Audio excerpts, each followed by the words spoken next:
Hello, I'm Pastor John Harrison. I'd like to personally welcome you to our service today, and I pray you receive a blessing from it. You're always welcome to visit with us anytime, as we'll make you feel right at home as we study God's Word, worship the Lord Jesus Christ, and serve together. Now let's get to God's Word. Holy Father, as we come into your presence at this time, Lord, we thank you again for the watch care last night and waking us up this morning. And Lord, as we come together at this point in time, Lord, you know what's going on in these people's lives. You heard all the requests. Lord, you heard all the praise reports. And Father, you know what's going on in their life, and we don't. But what we do know is that where you guide us, we'll go. Put us where you need us. Let us be your hands and feet as we minister to these people, Lord. Whatever it is they're going through, whether it's financial health or spiritual health, whatever it is, Lord, we pray for your divine intervention. And use us, Lord. Just use us to minister to them so you'll receive the glory and the honor and the praise for everything, Lord. And Lord, we pray for those especially of the household of faith here at Bodo. We lift them up to you, Lord. Our Father, who art in heaven, hallowed be thy name. Thy kingdom come, thy will be done, on earth as it is in heaven. Give us this day our daily bread, and forgive us our trespasses, as we forgive those who trespass against us. Lead us not into temptation, but deliver us from evil. For thine is the kingdom, and the power, and the glory forever. Amen. This morning we're going to be looking at the book of Micah. The book of Micah. It's in the Old Testament. I'll give you some background information. We're going to be talking about the final restoration. That'd be, if it had a title, that's what it would be. But either way, Micah's his hometown was Moresheth Gath, and it's approximately 25 miles southwest of Jerusalem. And I don't know this from memory. I'm telling you from my notes, but we'll be looking specifically at Micah chapter 6. We'll start in verse 10 in a few minutes. But either way, where Micah lived was mostly an agricultural community. And he would not be as informed politically as far as what was going on in Jerusalem, as much as Daniel would be, or one of the other prophets that was central, because he was like a rural prophet.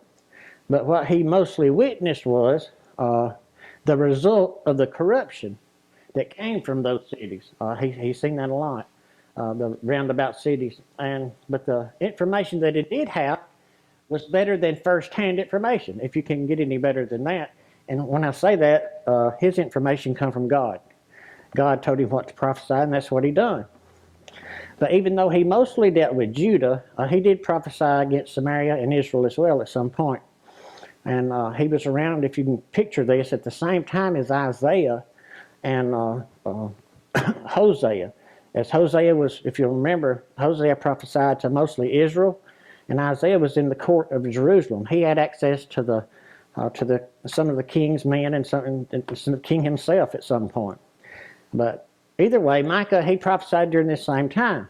In the outline of the book, first two chapters, we have the judgment on Judah, Samaria, and then the common people. Chapter 3, I'm trying to get you up to where we're at. Chapter 3, he passes judgment on the civil authorities and the prophets as well. And then chapter 4, he talks of the coming kingdom and the future captivity that they will be going through. And then chapter 5, he talks about the coming Messiah. And here we are at chapter 6. And I believe this with all of my heart, that I know the Bible is timeless, but it refers to us as much today as it did to Micah during his day.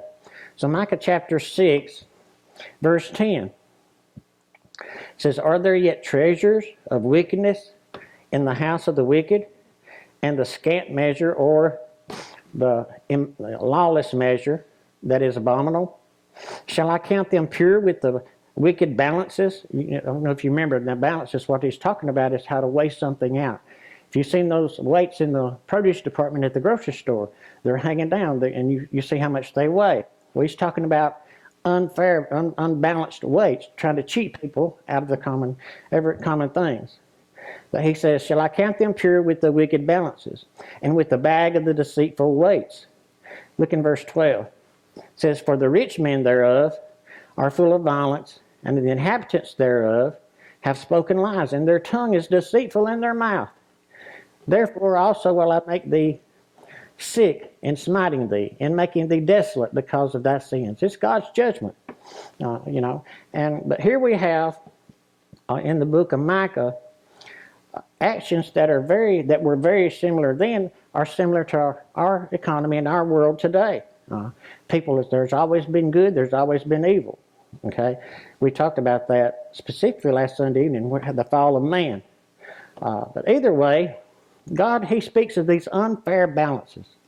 Think how personal that is, to try to meet someone face to face and rob them of whatever they're buying or whatever they're selling, because your balances are favored in your favor. You see what I'm saying? And that's what was happening. And you think about the Depression. What led up to it in history. And I like history. I've always been interested in history. But first of all, it began with the unequal distribution of wealth. In other words, unfair taxes. Unfair taxes. Now, all this come together at one time. They had a high expectation of the stock market. Man, people they believed in the stock market, and they just kept investing. And then they had, on the heels of World War I, if you'll remember back in history or read back in history, there was increased manufacturing, so there was a surplus of goods. And but this one is very interesting, because buying on credit was one of the factors that pointed to or led to the Great Depression. And specifically, that's actually where credit started. People was giving credit to buy washing machines. They wanted a washing machine in every home in America. Same thing with a Model A Ford. You could buy one of them on time. But all of that led up to it. And you had strict federal regulation on small businesses, and then real lax regulation on the banks. They was allowed to operate with just a little bit of federal limitation and regulations. You had high tariffs, and then boom, the stock market crashed, and there it went. Today we have, and the reason I'm telling you this, I'm going somewhere with it. I'm not just giving you a bunch of information. Just keep that in mind. It's very similar today. The housing market, if you remember back in 2008, when we had, I guess you'd call it it wasn't a depression, but it was pretty close.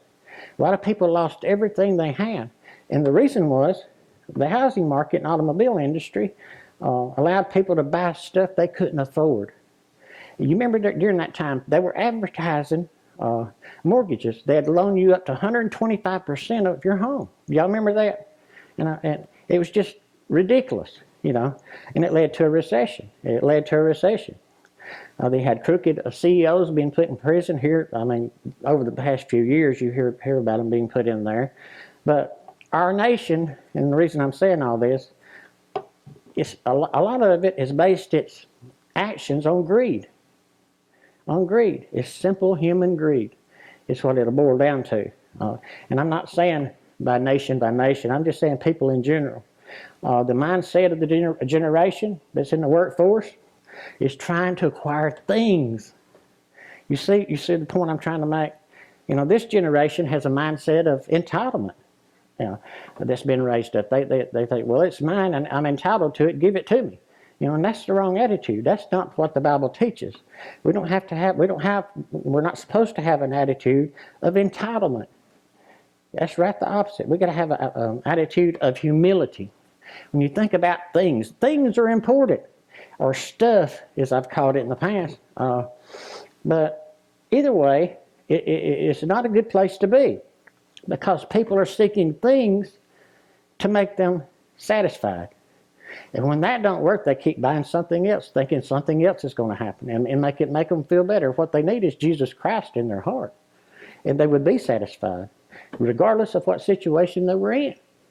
I know I've been there, but and when I think about things, I think about, we was talking just earlier about some things that when the ladies come and working around the house, and we first started packing everything up, every once in about twice, I know, I'd be in another room and I'd hear glass break.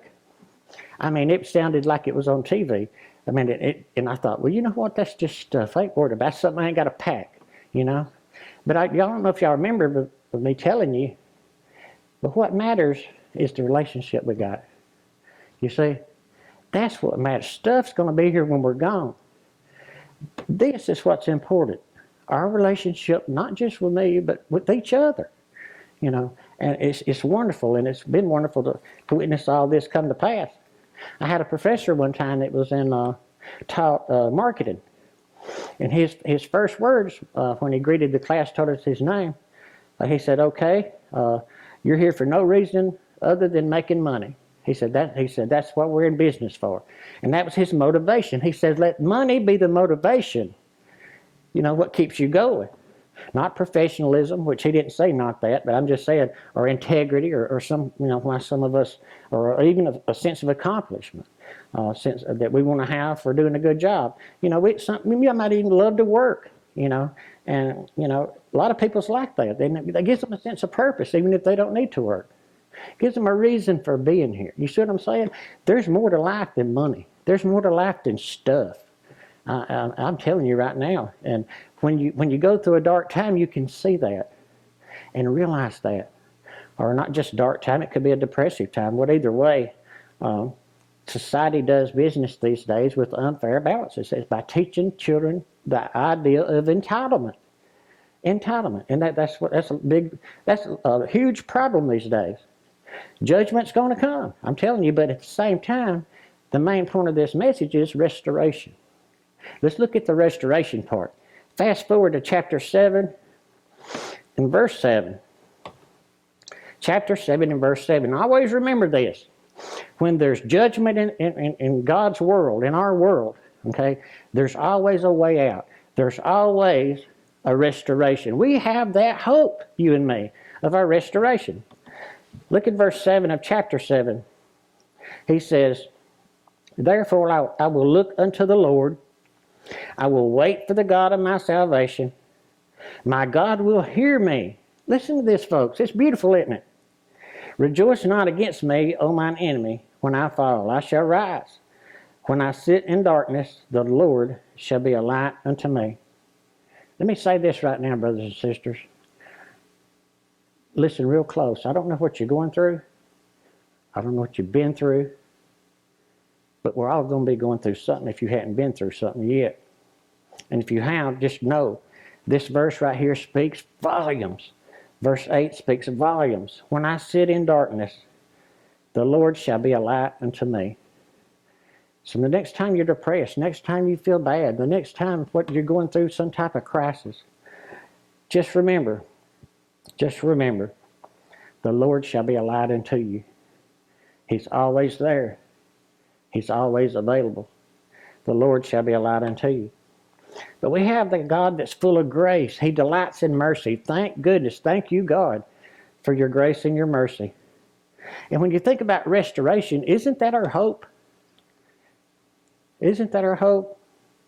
You know, it gives us a glimmer of hope no matter what we're going through, because we know what the ending's going to be like of our lives when we know Jesus Christ is our Savior. It's that simple. That simple. You know, we got restoration with God. It's not only hope to us, but listen to this. It's a message of hope to others from us. You see? Because the people we're around, you affect me, I affect you. You know, that's the way it works. You know, and restoration means a oneness, not with just God, okay? Not just with God, but others as well. That's what I mean by the oneness. When we're at one with God, we're at one together. Amen? Amen. I mean, and you can't think about how powerful it is when you know you got someone supporting you. When you know you got someone that's got your back. And see, Jesus has our back. He's the light when we're sitting in darkness. Like the psalmist says, the weeping may endure for a night, but joy comes in the morning. Amen. It comes, you know. Restoration gives us satisfaction, don't it? It gives us satisfaction. It provides us with knowing who we are and what we believe, and whose we are because of what we believe. You know, we can't be happy every day all the time, brothers and sisters. I know we can't. So we can have satisfaction of salvation regardless of any situation, knowing I'm saved. I might be, like Paul said, I might be cast down. I'm saved. I'm not out of the race yet. He said I might have been hit, but I'm not down yet. But what this means is that we live and accept life just one day at a time. One day at a time. Yes, it's okay to plan for the future, but if you're focused on tomorrow, you can't see what's going on today. And so there's a balance there we have to work with. Now, we can have that satisfaction no matter what we go through. This means that, like I said, we live it one day at a time. And always remember this. I think I've heard Bobby say this in one of her words. Some days we're the statue, some days we're the bird. But either way, we got God on our side. We're going to have good days and bad days. This prophet, if you'll think of he was prophesying in the rural country. He might have been a country boy. Which shows me, without a doubt, regardless of where you come from or what you're doing, if you got God in your life, you're going to know the truth, and it's going to set you free, like Jesus said.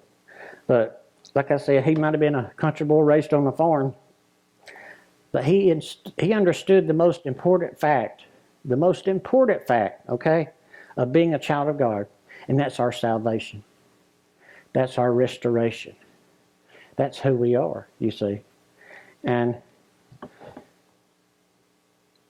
when we praise God, when we worship God, when we glorify God, let us do it in every situation of our life. Pray for the power to do that. I'm praying with you because I need work in that area myself. But what I do know is that every time I've called on God, He's been there. He's been there. He's been there when I wasn't calling on Him, when I didn't even realize it a lot of times. But I'm going to tell you something. I love each one of y'all, and I know y'all love me. Today should be Congregation Appreciation Day instead of Pastor Appreciation. It's just amazing. What I've said before. And the reason it is because you don't have that all the time. You don't have oneness all the time. You don't have people that this many people can get along at one time. But we do. We find a way because we're not here for us. We're here for God. Amen. Amen. Let us pray. Father, we thank you again for this day and the many blessings that you've given us, Lord, just from getting up today. Thank you for your word and the truth that it is in our life, Lord. Help us to realize, Lord, no matter how evil this world is, Lord, there's going to be restoration. There's going to be restoration. Help us keep looking towards the good, Lord, not the bad. But, Lord, at the same time, have discernment straight from your throne of grace. And we give you praise, glory, and honor in Jesus' name. Amen. What's the invitation hymn? Page 177. 177. As the ladies come, prepare. If you need prayer in any way, shape, form, or fashion, if the Holy Spirit is speaking to you, don't leave without taking care of it this morning. Either way, if you need prayer, this is your time. If you want to pray for someone, the aisle's open as well. Go. I'd like to personally thank you for watching today. If you'd like to make Jesus the Lord of your life, just pray this simple prayer with me. Dear Heavenly Father, I believe you are who you say you are. I'm a sinner, Lord, and I repent of my sins. I ask you to come into my heart and be the Lord of my life. In Jesus' name, amen.